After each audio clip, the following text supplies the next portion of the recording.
What's up, guys? Manny here with YellowTapeDFS, here to give you my Week 1 take of the NFL. We're going to dive right in, starting at quarterback position. The first guy on my radar is Jameis Winston. He's going against a San Francisco defense that is abysmal at best. On the flip side, I also like Jimmy Garoppolo against the worst defense that we had last season in the Tampa Bay Bucks.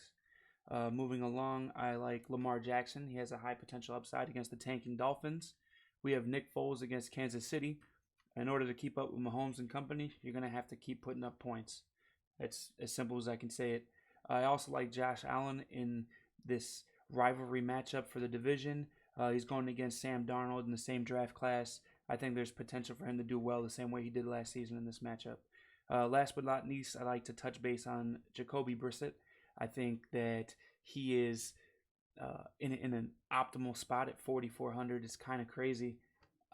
With the Chargers being out two of their big defensive men, I think this is a decent shot to go at. Moving along to running backs. If Zeke's healthy against the Giants, obviously he's in play. And on the flip script, Barkley is always in play against the Cowboys. I like Christian McCaffrey going against the Rams. He's going to get a boatload of work, just like every other time that he is with Cam Newton on the field.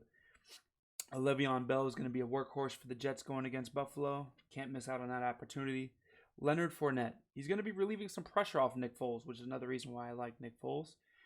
He's going to definitely be a high-powered catching back against Kansas City, who also allows a lot of points. Can't go wrong here. Dalvin Cook against Atlanta. Well, Atlanta against catching backs has been history, right? What can I say? Play that guy. Kerryon Johnson against Arizona seems like a really good fit. Theo Riddick is no longer in the picture.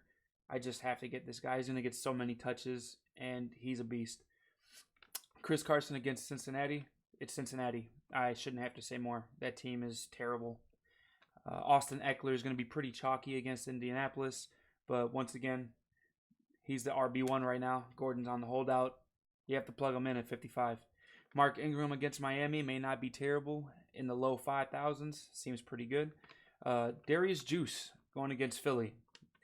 Gruden already came out and said that he's going to get the bulk load, and Peterson's like a coin flip in the air, so who knows.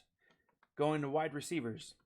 Odell Beckham and Landry against Tennessee, both in play for me. Mike Evans if he's healthy, as well as Godwin are in play for me against San Francisco. Adam Thielen and Diggs if he's healthy. Let's see. Brandon Cooks, Robert Woods, Cooper Kupp, all these guys, they're in the mix for me. You never know which receiver. They could all get so many touches, catches, receptions, points. Everything that we want, they're probably doing it. It's the Rams. Kenny Golladay, #1 targeted receiver on Detroit. I feel like he's in a fine position. Cole Beasley, great position on Buffalo. He's a possession receiver. He likes doing slant routes. I see him getting a lot of touches. Chris Conley going against Kansas City. There's a revenge narrative there. Can't miss out on that. A little sleeper pick with Jaron Brown against Cincinnati.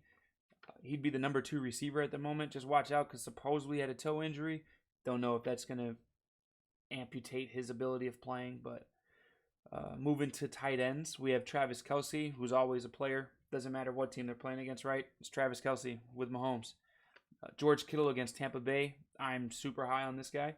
O.J. Howard against San Francisco. Another guy to be targeted really well. I also like Hunter Henry against Kenny Walker against Cleveland, Greg Olsen against the Rams, and some off-the-wall sleeper picks. Jason Witten against the Giants. Giants always struggle against tight ends.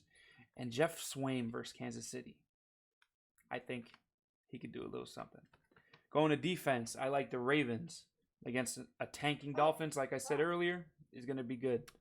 I also like the Seattle Seahawks against Cincinnati. That's the defense I'm highest on. A sleeper defense would be the Detroit Lions against Arizona. All right, this is my take, man. If you guys have any questions, make sure you tune in live before lock on Sunday.